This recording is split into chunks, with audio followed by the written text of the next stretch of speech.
Hi hello வணக்கம். இன்னைக்கு நம்ம எதை பற்றி பேச போகிறோம் அப்படின்னு பார்த்தீங்கன்னா, நம்ம மாரி செல்வராஜ் அவரோட வாழை இந்த ட்ரெய்லர் வரும்போதே பேசணும் அப்படின்னு நினச்சேன். பட் சில பல விஷயங்கள்னால அதை பேச முடியல. பட் இப்போ நான் உட்காந்து அதை எப்படி இருக்குது, என்ன மாதிரியான விஷுவல் காட்டியிருக்காங்க, என்ன மாதிரியான கதை அப்படின்றது பார்த்தேன். அது மட்டும் இல்லாமல் நம்ம மாரி செல்வராஜ் அவரோட வாழ்க்கையில் நடந்த ஒரு உண்மையான ஒரு சம்பவம், அவரோட பள்ளி பருவத்தில் நடந்த ஒரு விஷயம், அதை பற்றி அவர் பேசியிருக்கிறாரு. அவரோட மற்ற படங்கள் எல்லாமே வந்து அவரோட வாழ்வியலிருந்து எடுக்கப்பட்டது தான், அவர் சந்திச்சு வந்த விஷயங்கள் தான். இப்போ அவரோட பள்ளி பருவத்திலேருந்து அந்த விஷயத்தை எடுத்திருக்கிறாரு. இப்போ எப்படி இருக்குது அப்படின்றத வந்து நம்ம பார்க்க போறோம்.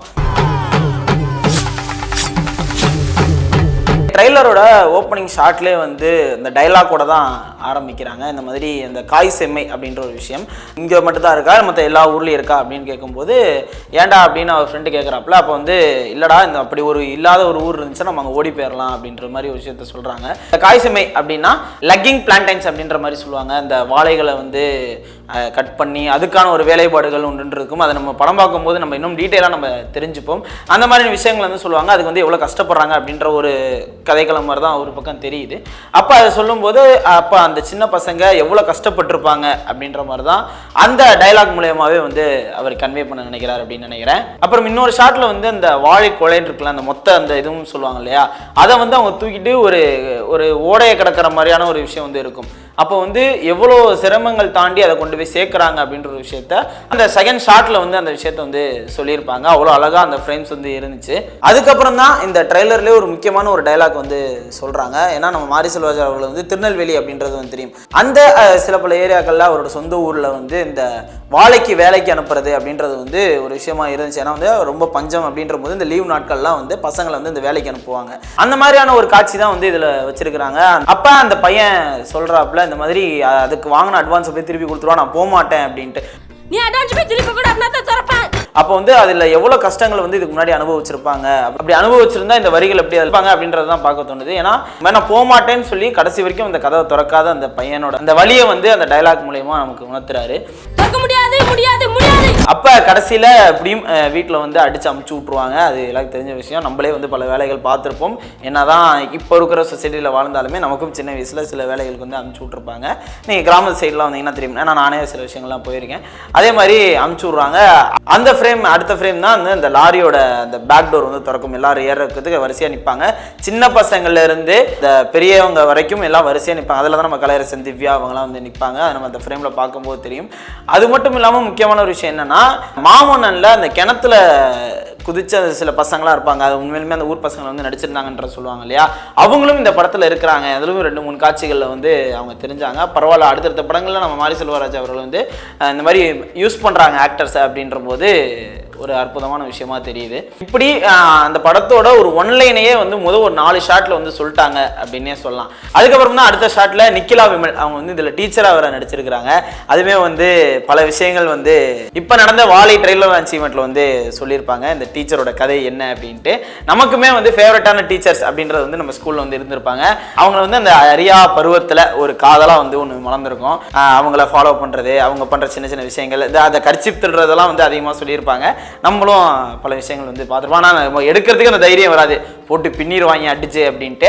அந்த மாதிரியான விஷயங்கள் வந்து இதுலேயுமே வந்து அழகாக காமிச்சிருந்தாங்க. அதுலேயும் முக்கியமான ஷாட் என்ன அப்படின்னு பார்த்தீங்கன்னா, அந்த பையன் நிற்பான், சைடில் வந்து ஒரு சூரியகாந்தி பூ மாதிரி ஒரு பூ வரைஞ்சிருப்பாங்க. இந்த பக்கம் வந்து அந்த கை காத்தாடி சொல்லுவோம் தெரியுமா, அது மாதிரி தான் இருக்குது. அதில் அந்த பையன் வெக்கப்பட்டு பண்ணுற விஷயம் வந்து அவ்வளோ சூப்பராக இருந்துச்சு. டக்குன்னு ஒரு ஃப்ராக்ஷன் ஆஃப் செகண்ட் ஷாட் தான், அது வந்து அவ்வளோ அழகாக வச்சுருப்பாங்க. அப்போ வந்து நம்ம மாரி செல்வராஜோட அந்த குழந்தை பருவத்தில் ஒரு டீச்சருக்கும் அவருக்குமான ஒரு பாசம் வந்து அந்த இது வந்து தெரிய வருது. இதை பற்றி மிஸ்கின் அவர்களே வந்து அந்த மேடையில் வந்து சொல்லியிருந்தாங்க. நமக்கு அம்மா அப்பாவுக்கு அப்புறம் ஒரு அறியாத ஒரு பாசம் வந்து யார் மேலே வருது அப்படின்னா ஒரு டீச்சர் மேலே அப்படின்னே சொல்லலாம். அவங்களுக்கும் நம்ம மேலே வந்து இந்த ஒரு இதுவுமே இல்லாமல் ஒரு பாசம் வந்து ஏற்படும். ஏன்னா டீச்சர்ஸ் தான் நம்மளை வழி நடத்தி போகிற ஒரு குரு. ஏன்னா வந்து அந்த டைமில் அப்பா அம்மாவையும் தாண்டி இன்னும் அதிகமாக டைம் ஸ்பெண்ட் பண்ணுறது வந்து அவங்கள்ட்ட தான். அப்போ வந்து அவங்க ரொம்ப முக்கியமான ஒரு விஷயமா நம்ம கருதப்படுறாங்க. அடுத்தடுத்த ஷாட்டில் அந்த ஊருக்கான அந்த நடனம் வந்து காட்டப்படுது. நம்ம சந்தோஷ் நாராயணோட இசை வந்து இன்னொரு ஸ்டெப் இந்த படத்துக்கு மேலே அப்படின்னே சொல்லலாம். ஏன்னா இந்த ஹீரோலாம் இல்லை அப்படின்ற ஒரு விஷயம் இருந்தாலுமே கதை தான் ஹீரோ. அந்த கதைக்கு அடுத்த இன்னொரு ஹீரோ அப்படி யாருன்னு பார்த்தா நம்ம மியூசிக் தான். அப்படி அந்த சீனை வந்து எலிவேட் பண்ணுறாங்க. ட்ரெய்லர்லேயே அந்த ஷாட்லாம் வந்து பயங்கரமாக இருந்துச்சு. அந்த கூட்டமாக சேர்ந்து இந்த டான்ஸ் ஆடுற விஷயத்தில் இந்த கர்ணனில் வந்து ஒரு மியூசிக் ஒன்று வந்து பார்த்துருப்போம். கொட்டு சவுண்டு மாதிரியான அந்த தாரத்தப்பட்ட அந்த சவுண்ட்லாம் வந்து வச்சு அழகாக யூஸ் பண்ணியிருக்காரு.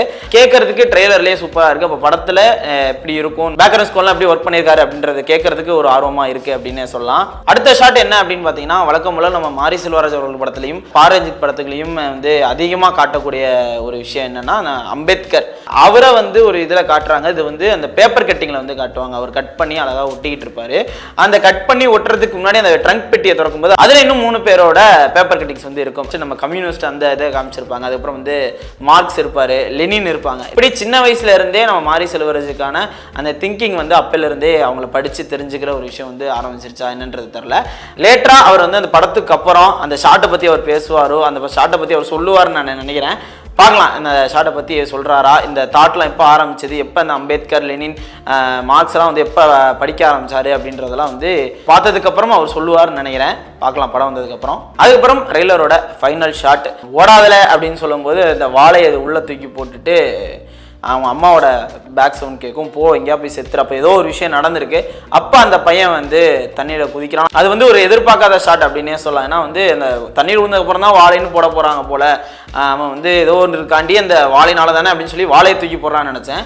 அவனே தண்ணியில் விழுகிறான் அப்படின்ற போது யோசிக்க தோணுது, அவர் வாழ்க்கையில் என்னதான் நடந்திருக்கு, கண்டிப்பாக அந்த படத்தை பார்க்கணுமே அப்படின்ற ஒரு யோசனை வந்து இதில் எழுது. எப்போதுமே மாரி செல்வராஜ் படங்கள் என்ன சொல்லுவாங்க அப்படின்னா, போனால் ஒரு கனத்த இதயத்தோடு தான் நம்ம திரும்பி வருவோம் அப்படின்ட்டு சொல்லுவாங்க. ஆனால் அந்த கடைசி ஷாட்லேயே வந்து ஒரு பதட்டத்தை கொடுத்துட்டாரு அப்படின்னே சொல்லலாம். அப்போ வந்து வெயிட் பண்ணி தான் பார்க்கணும். மாதிரி 23 ரிலீஸ் ஆகுது.